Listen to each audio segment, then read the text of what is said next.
E aí, o socialismo cubano realmente funciona? Este é o Visão Libertária, sua fonte de informações descentralizadas e distribuídas. Para fechar o bingo dos continentes, vamos a um país das Américas, Cuba. Quando pensamos em socialismo, lembramos logo de fracassos como Argentina e Venezuela. Porém, Cuba é sempre apontada pelos socialistas como exemplo de socialismo que deu certo. Será que deu mesmo? Para entendermos a economia de Cuba, primeiro temos que compreender a sua base. Cuba é um arquipélago, cuja ilha mais importante é Cuba.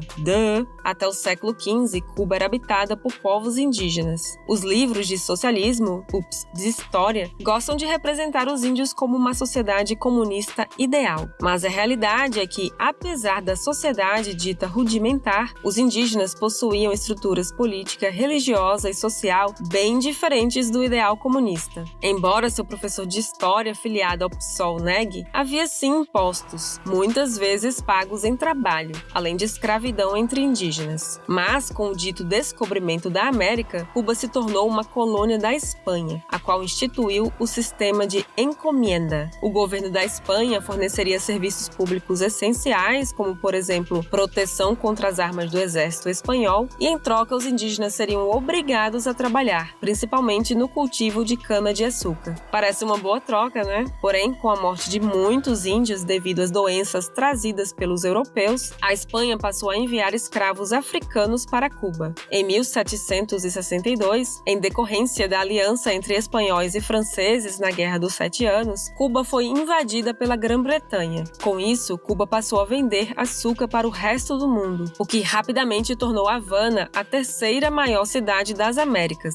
Infelizmente, essa abertura comercial durou pouco. Um ano mais tarde, a Grã-Bretanha trocou Cuba pela Flórida, com a Espanha. Hoje parece ter sido um excelente negócio, mas na época muitos britânicos foram contra, pois Cuba era uma colônia rica e próspera por causa do açúcar e a Flórida era uma área pantanosa sem importância. Após sentirem o gostinho da liberdade, os cubanos ficaram descontentes com o colonialismo espanhol, mas a ideia de independência ainda não tinha apoio suficiente para ocorrer. Porém, após a revolta do Haiti, em que os escravos mataram seus antigos senhores, o governo espanhol temeu que algo similar ocorresse em Cuba e passou a impedir o tráfico de escravos. Isso mexeu com os bolsos dos donos dos canaviais e eles prontamente começaram a apoiar a independência de Cuba. Por isso, no decorrer do século XIX, houve diversas revoltas cubanas contra o domínio espanhol, embora sem sucesso. Porém, em fevereiro de 1889, o navio USS Maine, que havia sido enviado para resgatar americanos em Cuba durante as revoltas, foi afundado no porto de Havana. Até hoje não sabemos quem foi o responsável, mas os jornais americanos rapidamente culparam os espanhóis e pediram para que o governo respondesse à altura. Sob pressão da mídia, o governo americano declarou guerra contra a Espanha em abril daquele ano. Essa guerra foi tão unilateral que já em dezembro o governo espanhol assinou sua rendição e concedeu aos Estados Unidos muitos territórios na América, dentre eles Cuba. Sim, Cuba teve a chance de se tornar um estado americano, mas preferiu sua independência, formando a República de Cuba em 1902.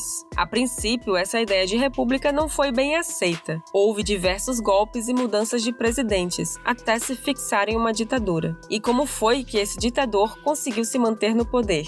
Fácil, prometendo criar uma proteção legal para o oligopólio de açúcar. E ele foi bem zeloso nesse aspecto, de forma que empreender no mercado açucareiro era praticamente impossível. Então, os cubanos decidiram empreender em um mercado com potencial, o turismo. Milhares de americanos visitavam Cuba para desfrutar suas praias e seus cassinos. Lembrem-se que isso foi antes de Las Vegas se tornar a meca dos jogos de azar. Assim, diversas empresas americanas passaram a investir em Cuba, criando rodovias e portos e modernizando as cidades. Toda essa infraestrutura e o aumento de empregos e salários fizeram com que a classe média cubana ficasse tão rica quanto a americana. Infelizmente, foi breve. Nos anos 50, o comunismo trouxe miséria para os cubanos. Veja bem, Cuba Cuba estava tão bem economicamente quanto os Estados Unidos, mas a maioria dos americanos que visitava Cuba era de ricos que fizeram fortuna com o livre mercado. Muitos cubanos achavam que os americanos, no geral, eram bem mais ricos que eles. Como o marxismo estava na moda, os cubanos acreditavam que eram explorados pelos americanos. Sim, por aqueles que bancavam o estilo de vida que eles desfrutavam. Com isso, houve diversas revoluções comunistas, levando à tomada do poder em 1959 pelo ditador da vez, Fidel Castro, com a ajuda do genocida homofóbico Che Guevara. Abrindo parênteses, ao contrário do que nos é ensinado, os Estados Unidos eram favoráveis à Revolução Cubana, pois achavam que isso traria democracia para o país. Somente após Fidel se tornar o ditador e instituir políticas comunistas, foi que o governo americano percebeu seu erro. O que se seguiu foi uma série de estatizações das empresas e terras, incluindo muitas que pertenciam a americanos. Foi como se o governo cubano estivesse expulsando os Estados Unidos, o que moralmente deve ter sido bem satisfatório. Mas economicamente, mandar seu maior cliente embora não é muito inteligente. Por causa disso, os Estados Unidos passaram a aplicar diversas sanções econômicas aos produtos cubanos. Socialistas brasileiros que se dizem economistas referem-se a sanções econômicas como se fossem bombas jogadas na economia de um país e pronto. Mas não é bem assim.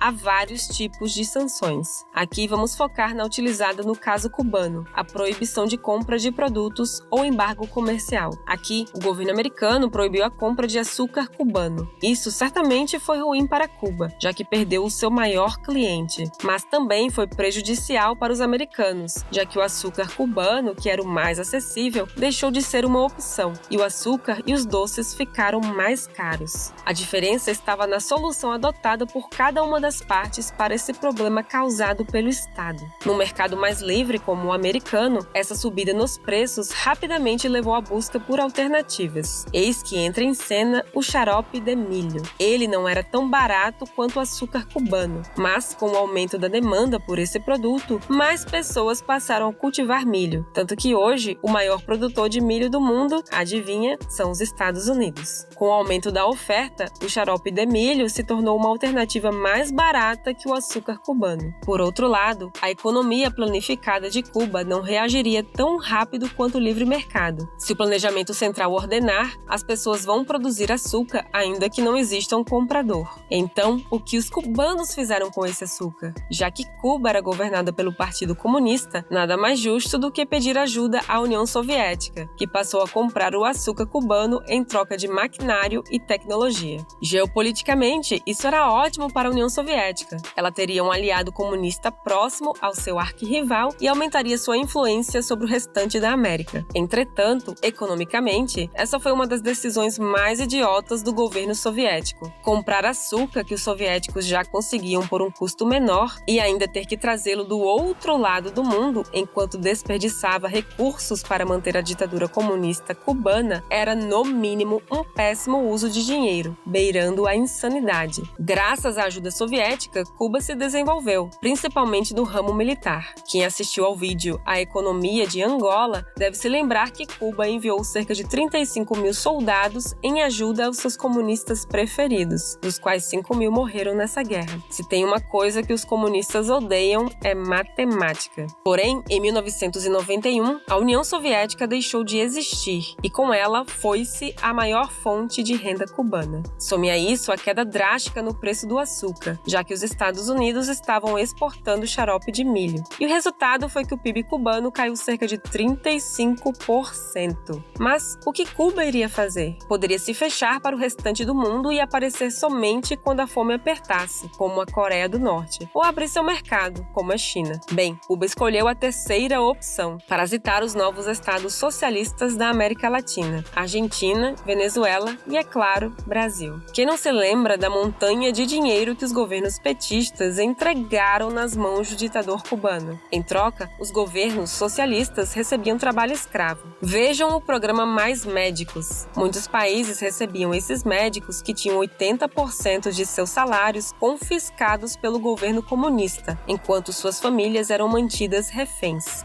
E neste caso, tais médicos possuíam um grau de conhecimento equivalente a alunos do ensino fundamental. Diferentemente Diferentemente do que socialistas brasileiros propagam, educação, saúde e segurança cubanas são péssimas. Eles falam que são boas porque o próprio governo estabelece as metas e manipula os dados. Se o governo diz que basta assinar o próprio nome para ser alfabetizado, então pouco importa se a maioria da população não sabe ler. O Estado venceu o analfabetismo. O único campo em que a educação cubana é um sucesso é na doutrinação. Existem aulas de marxismo até em faculdades de engenharia. Porém, parasitar outros países não foi suficiente para manter o socialismo cubano. Então, em 1994, Cuba lançou um programa para incentivar o turismo. Um ano depois, o turismo já havia ultrapassado o açúcar como fonte de renda para a ditadura cubana. Todo ano, milhões de turistas visitam Cuba, talvez para ver a pobreza do lugar e se sentirem melhores, já que até os carros ainda são os enviados pela União Soviética nos anos 70 e 80. Estima-se que o turismo cubano fature de 1,7 a 1,9 bilhão de dólares por ano. O interessante é que essa reabertura gerou uma situação hilária para a economia cubana. Imaginem a seguinte cena. Duas amigas cubanas se encontram no meio da rua. A primeira pergunta: "Amiga, tudo bem? E o namorado?" E a outra responde: "Miga, não tô mais namorando. Ele mentiu pra mim. Ele me disse que trabalhava como carregador de malas em um hotel, mas descobri que ele era só um neurocirurgião." Essa piada antiga entre economistas, infelizmente é verdadeira. Em Cuba, um neurocirurgião ganha aproximadamente $30 por mês, e a média salarial cubana é de aproximadamente $25, enquanto que um carregador de malas recebe gorjetas de americanos. Se ele receber $1 de gorjeta por dia, ao final do mês, receberá mais do que um médico cubano. E olha que ainda não falamos de uma das maiores fontes de renda para os cubanos. Todos os anos, cerca de $2 bilhões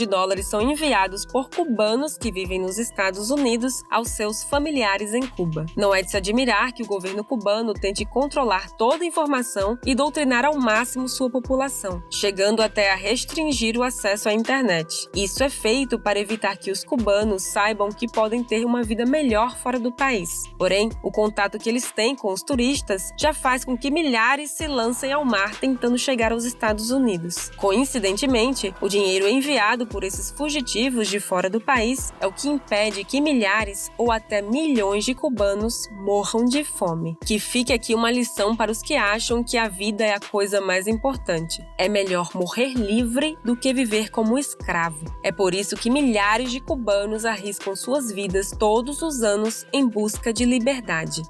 Obrigada por sua audiência. Este artigo foi sugerido e escrito por Liber Rhodes e revisado e narrado por Baby Oda. Se você gostou deste vídeo, deixe seu like e compartilhe o vídeo em sua rede social. Se você deseja acompanhar nosso conteúdo, inscreva-se no canal e clique no ícone de campainha. Até a próxima!